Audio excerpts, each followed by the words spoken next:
this will be a panel around the impact of AI on leadership, right? Of course, we'll also touch upon the impact of AI on businesses of all sorts and of all sizes.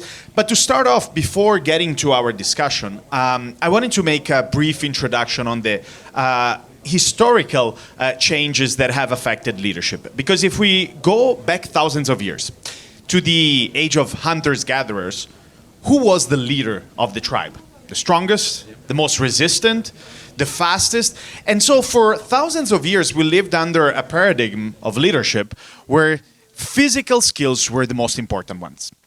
Then Industrial Revolution came, and machines became faster and more resistant, than human beings. And they democratized access to those skills. Nowadays, we live a similar transformation. Since the Industrial Revolution, actually, we lived under the cognitive paradigm, right? The smartest person would be the leader, the one who had the most answers, the most knowledge. But nowadays, we compete with an AI that is much better than us at all of that, right? So we'll discuss this. We'll discuss what's the impact of AI on leadership. And to start off, we have here in this panel two great leaders and exponents of two different type of companies, right? We have, of course, Dave here representing PetSmart, a very big and traditional retailer that is accelerating its digital transformation. And then we have Eduardo, of course, CTO at a digitally native company like Shopify. And so to start off, before getting to leadership, I just wanted to get a grasp of how both of you, in different ways likely, are using and implementing AI within the organization. Give us an overview. Maybe, Dave, you can start off. Yeah, so we're a retailer of 1,700 stores based in Phoenix, Arizona.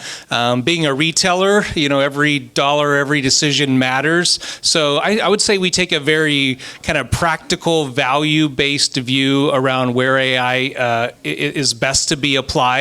There's many use cases in a company like ours. One that we're just starting to dabble in even more is around some picture and video stuff with tools like Vertex from Google. Think about having to do photo shoots with pets. Think about having to do photo shoots with pets and then put an item in their mouth and then get a good the ability to do that very easily with AI is amazing. We're also obviously looking to improve our customer interactions through our care centers, help our associates with helpers in the store that help give them information they need. Also, all of our back-end systems, supply chain pricing systems, all of those things rely on new AI models that many of the systems we've already purchased, they've been investing in to help us move in different ways. And then the whole Gen AI space is something that we're really leaning hard into right now. Kirk, thank you for having us here. Andrea, thank you for facilitating this, and a pleasure to meet you, man. Yes. Finally in person. Yes. Like you were saying, Shopify is a digitally native company. We've been using AI internally, at least for the better part of 5-6 years, and building it into our platform almost as long, right? It started as a way to increase the productivity of our engineers. We have a team of about 4,500 engineers that build and support our platform, so a large team. Any small percentage of productivity increase or efficiency is real money for us, right? And especially in these days where things are moving so fast, our customers and prospective customers are asking us for how to drive more innovation because they're busy running large enterprises, right? But for us, and some of you may have seen earlier this year, there was a very famous email that our CTO sent to the company, right? Where Toby put out there how AI was a baseline expectation for the company. Not nice to have, not if you have time, try it, but really, this is, and he put it for himself and for his leadership team first. This is going to be our reflex. We are first going to go to AI, and then if we cannot get the answer there, we'll try something else. And that has been kind of driving the conversation internally and externally. And that's super interesting because if I'm not mistaken, in that same memo, he said sort of like a new recruiting rule where you'd have to justify, if you wanted to hire someone, why an AI cannot do that, and why do we need a human being, which is, even a philosophical question about our role here on this earth. But in a sense, also, it goes in the direction of the future of the job market, where we'll collaborate with agents, and they will be our co-pilots, and we'll definitely talk more about this, about AI implementation. But we know that when we talk about the impact of AI, recent data show that most projects actually still fail, right? There's this recent MIT Media Labs study that showed that 95% of pilot projects in big organizations end up failing. And we will talk about the challenges, because there's many. It's not that easy implementing. But if we look at the, main reasons behind that, one of my guesses is that people are not ready to use these tools. Another one might be data. But when we touch upon the human side of it, I wanted to get your perspective already on the topic of the panel, which is, how do you feel that AI is changing leadership, or even the way you guys lead your organizations? Does it help us to make better decisions? What are the risks? How should we, implement governance? How do you see the impact of AI on leadership? Yeah, in some ways you can get overwhelmed with it and go, oh my gosh, there's something coming at us that we're not prepared to do. On the other side, you can think it's a change curve, like the internet was, like things before that. Some of this technology's been out there in different forms. So there is a piece where you have to level set yourself to go, hey, it's new skills we got to learn. There's this curve you go through, and you try to get to the other side.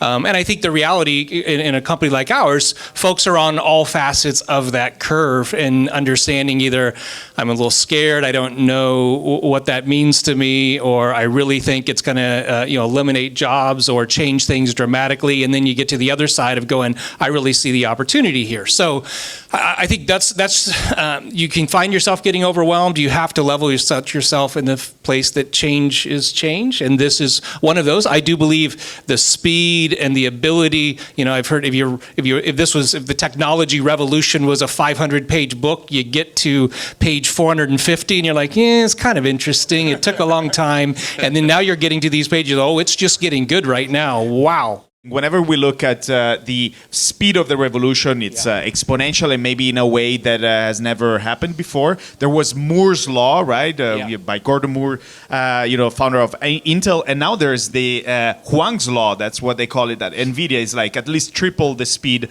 of Moore's Law, and so this is really impressive. And Eduardo, how do you see the impact again on your own leadership and leadership at Shopify? How does it impact not only the tech aspect of it, but the people aspect? Well, the people aspect is greatly affected, of course, right? Toby likes to say that we are using AI not to replace humans, but to replace or make better tasks that those humans have to perform. And as a message, that has been really powerful when going to our teams and saying, hey, we're going to try these different tools. And we invested, we're lucky to have the ability to invest a lot of money, a lot of resources. We recently had our company-wide meeting, 7,800 people together in Toronto. We had a 2-day hackathon, over 500 projects that had AI on the title, right? We built over 50 MCPs. We have access to over 18 AI platforms. Something like 50 to 60 different models that people have access. Just for being a Shopify employee, you can use as many tokens as you need to do your job, right? The rules are simple. Show what you have built and tell us what you have learned. That's it, right? We don't know where the next great idea is going to be coming from, but we know it's going to be coming from our team. So we just give them the tools, create safety and security, right? And then let them run. I think the starting point of every individual, it needs to be understood. Even when we think about like Gen AI tools, you have to understand, people talk like they know what they're talking about. Some probably know a lot about what they're talking about. Some don't understand what they're talking about. So it is important to, even when you're in a company like mine, when you're making an investment decision, even to buy tools like Gen AI tools, we have to go through an approval process, get our executive team aligned on the investment and the value, and we got to watch tokens, and we care about things like that very closely. And so I think one thing you've got to do is to do some level setting beginning of just an understanding of how this works, and we've done that through a number of different ways to just help make sure everyone understands both the power of this, because it can easily be underrepresented a little bit, as you mentioned, but also some will think it can do more than it actually can, and they need to understand that piece as well. So I think there is a level setting that you have to understand. What I love about the world that we're in right now, when you think about, used to it was like a certain set of technical skills. Someone would come at you with 20 years worth of experience, and you're like, they know so much more. But these tools have not been around very long. So the nice part is there is a leveling of the field that no one can say, I'm a 20-year expert in ChatGPT. Which is scary for a lot of people too. It is. Especially people our age. Oh yeah, you're like starting over. And so literally someone coming out of school or someone just a bright person who's really studied on this stuff could have skills beyond folks that used to, I'll never compete with 20 years worth of SAP experience or Java programming experience, et cetera. So that's cool and exciting. But you then do, I think, a little bit to your point, you have to look for where the talent is and the ideas are coming from, and they may not always be from the most experienced folks, the folks that have been in your company the longest. Some of the new young adopters who just have a propensity to think like this and have already changed their mindset can drive great value. And to that point, everybody was afraid to some extent that we would be hiring fewer people at Shopify. What changed was not the absolute number of people that we're hiring, is their relative seniority.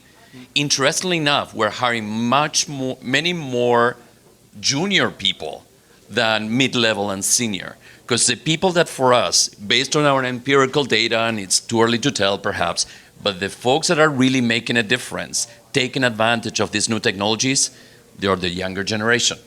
It's super interesting. So one challenge is actually the expert's mindset of traditional leaders. Yep. Sometimes, we just are tempted to copy and paste what has worked in the past, but maybe we face a unique moment in time, or at least there's been a couple, in the past with the internet, but now it's faster and faster, and so we have to rethink our beliefs. So that's definitely one. What do you think are some others, maybe, challenges?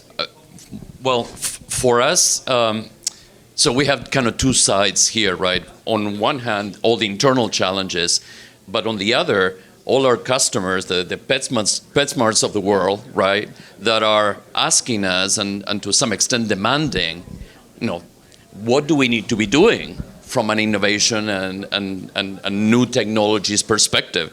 And we have to be able to provide them the tools, right? Because otherwise, either they're going to start looking at the competition or they're going to get disappointed. We spend about $1.5 billion a year on R&D just to keep the platform evolving and fresh and up to date. There was just an announcement last week, a partnership between OpenAI and Shopify. Now you can transact, right, from the ChatGPT interface and check out once you have found the products that you're loving and want to get, you can just check out there, right? That's the kind of thing. The challenge for us was, how do we keep with all that, right? And at the same time, we fly the plane for the over 3 million customers that we already have that have to some extent more mundane needs and requirements. Super interesting. I mean, when we look at sometimes the customers we deal with, and I'm sure many of you face a challenge where also the customer doesn't know really what they need. And so it becomes our responsibility. The roles of our companies, especially if we're providers of services and tech products, is much more of a consultant than just a transactional supplier. Yeah, I would just add, I think training, we've talked a little bit about the understanding at different levels. I think training is a really big challenge here because I don't think anyone can predict the future here. I don't know which tool will win. I was just with Google last week. They showed me this chart that says this chart has predicted the winner of the past few elections, and they say they're going to win at the end of the year. ChatGPT seems to be winning now in that Gen AI space. So it's really difficult to, we've invested in some kind of general 101 training that's helpful helpful for an organization like ourselves. But there is this expectation of the end user to train themselves and understand where this stuff is going. I don't care what your role is in a company, and that's very different. It used to be the technology team they would come to for those kind of answers. Now every associate has things in there that they have the ability to use to really rapidly transform the work they do, but they're going to ultimately have to think about training themselves constantly. If we don't have the basis of like AI data ready company, we risk spreading biases, hallucinations, generalization problems, and so on. So how can we get our companies more data ready? Like, what has worked for you? Do you centralize your data? Maybe cloud transformation, especially in a traditional company. What has worked for you when it comes to the right data infrastructure and the strategy also behind it? Yeah, I think a company like ours would have been focusing on data a long time ago for different reasons. The use cases are better today, and I think more rapidly developing. But it's something that we've been working on for a long time, putting a lot of our data in the cloud, getting it structured in all the right ways and democratizing it so that more folks in the organization have access to it on a daily basis for decision making. I think in some ways, though, there is some magic to the unstructured. You just couldn't start that work until you wrote and columned these things and got them well defined. There is magic to the unstructured, the value you can have of putting very unstructured data into some of these tools and at least gleaning some initial insights, and then even using those to help you in your data maturity process. I do think just one other dimension, I think there is a whole new architecture we have to think about around connecting to these Gen AI-like tools to a whole data ecosystem. Like, there's a whole data architecture there we have to work out. There's easy connector buttons that they're building so that users can connect to all this data in your environment. You need to make sure your environment has all the right access controls, that doesn't open back doors that you're not interested in opening, and that the same things follow the paradigm of who can see what is followed through that process. So that's a new challenge. I recall that I was fortunate enough to work in GE when Jack Welch was there, and he was actually, throughout his leadership, implementing process improvements and digitization through Six Sigma, So you have discussed about the people and the technology, in this case AI. What is the process involved in all this, evolution of implementing AI, rather just people, which is, of course, important, and the technology per se, which is part of it? Yeah, I'd start with this word, brittle. There's a guy, Bob Johansen, that wrote a book, Leaders Make the Future, and he just wrote a new book called Navigating the World of Chaos. And he speaks, he has this acronym of BANI, B-A-N-I, and the first word of that is talking about these are the skills needed to operate in this world. And so when I think about our processes, I would say, honestly, we're probably not to the point we've seen our processes change dramatically, but we know that that's coming. And in his book, he talks about, it's not that your processes are going to break, and those processes could be org structures, those could be funding mechanisms, they could be decision making on who decides that that's a good project to do or not. He said, it's not that they're going to break, they are brittle. They are going to shatter, and you need to be ready as an organization to do that. He talks about, it was at Baltimore where the poor bridge was hit. That bridge didn't break. In a cartoon world, you thought it just would drop like that, right? But it shattered, like the whole thing shattered. So that's how tightly integrated our processes are today, and we need to be ready as companies for the brittleness that's going to happen. Yeah, totally plus one on that. The companies that we see being more successful at faster adoption are those where processes are known, but they are, it's a kind of a fancy way to put it, but they're anti-fragile. Right? So it's not like they are hard as a rock, right? That they won't break, but they'll bend like a true bridge does, right? With vehicles and winds and whatnot. It has a certain amount of give, because things are, the way that people operate, at least what we see internally, has radically changed. The steps that they thought needed to be performed are no longer something that is holding true. Right, so if you cannot let go of that, then I've seen people struggle.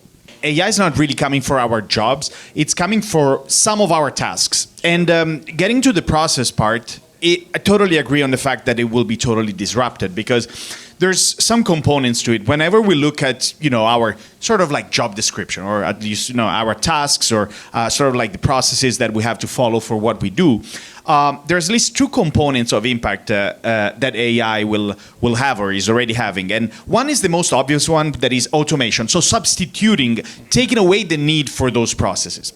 And that's already been discussed here. But there's a component to it that is augmentation, which is oftentimes overlooked. It's, people just associate AI with substitution of tasks, but there's also the enhancement part of the task. And that's where sometimes processes, some of them, will become even more important because, that task will be augmented by AI. There's this great example from Nubank, a company that I do work with and, who's from Latin America knows it very well, biggest digital bank in Brazil.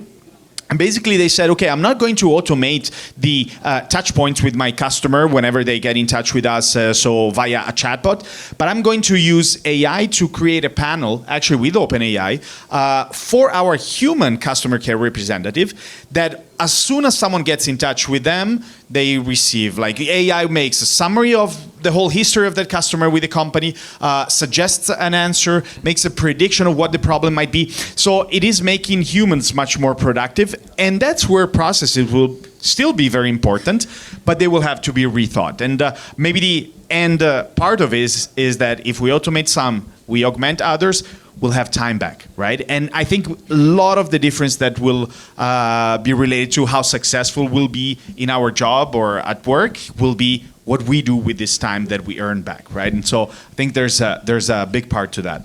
I think that time back also will create opportunities for a lot more human interactions than we have. And so I do think that is a skill that people probably even lost more during COVID. They have to learn back. And as a leader, I got to make sure my folks are skilled in that space because that's where the real value, the ideas will come from. The mundane task that might have taken 7 hours of your 8-hour day could largely be automated.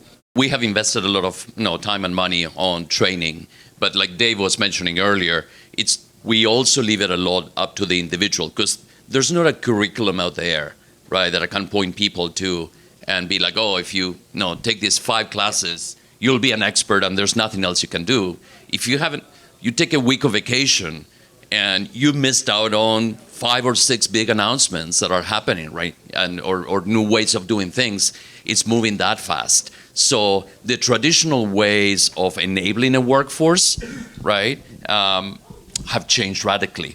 And I'm not sure we still have figured out exactly how does it need to be. The other thing that is interesting, I don't know how many of you, the CEO of Accenture, last week, couple weeks ago, she was talking about, well, there's going to be some people that are going to make it and some people that are not my words, not hers. I mean, she said it much better. But she basically said some people are not going to make it and, kind of tough, right? What I got from her message. Yeah. And I think that's going to be the case. There's going to be some people that are not going to be able to become AI literate, and that's going to create barriers, to their jobs and opportunities that they're going to have access to. It is a different way of thinking, and I think we try to challenge our leaders to, one, you got to engage and you got to learn. You've got to be flexible in your approach, and there's just an expectation as a leader. It's so interesting sitting in my vantage point where I have very talented leaders that work for me, and I literally ask them things. I'll have some crazy idea, and I'll be like, could we investigate this and look into this? And 6 months ago, it would have been an appropriate answer for them to come back to me and say, help me prioritize that with everything I have going on. Can I get a VB coder to do some deep analysis in Excel? And now they can give me interesting outputs to kind of extend an idea very, very quickly. And so I've noticed that. Luckily, I have a great team that have adopted it. But if I was sitting here now with a team of folks and I asked one individual and they're like, yeah, let me, they're looking at their watch versus a calendar as to when they're going to give me an answer. And then I asked someone on my team that tells me, give me 3 weeks and let me do it. Over time, there'll be little tolerance for that because there's just such a difference. It's like, why does it take so long? So that's this piece. Everyone has reskilling to do. I think there's a lot of associate responsibility in that. And I do think it's also well beyond the technology resources that exist within a company. Your folks that have been running financial systems for a long time, their ability, their leaders will be asking them harder questions, wanting quicker responses that they're going to have to get skilled up on. So it's a very interesting time. I do think training is a very, very big piece of it. Walmart's announced billions of dollars of investment in training and certification programs, yet they've also stated zero, or they haven't been able to show value towards their investment. It's a long-term investment, but training is a big, big piece of this. But I think there's a big onus on the associate or all of us in whatever industry we are in to make sure that we are getting skilled on these tools and the rapidly changing nature of them. And exactly, not only on the tech side of it, but also on the sort of like use of it. What I'll add is the critical thinking component of it. There's this great math professor at Carnegie Mellon University, Po-Shen Lo, that has this quote. He says, we have to start teaching kids not only to solve their homework, but to review it and grade it, right? Because otherwise, so we will have, and that's of course the same within our companies. Otherwise, we'll have teams and people within our organization that use these tools very well, but they will not be able to critically distinguish whether that's the result of an hallucination or not.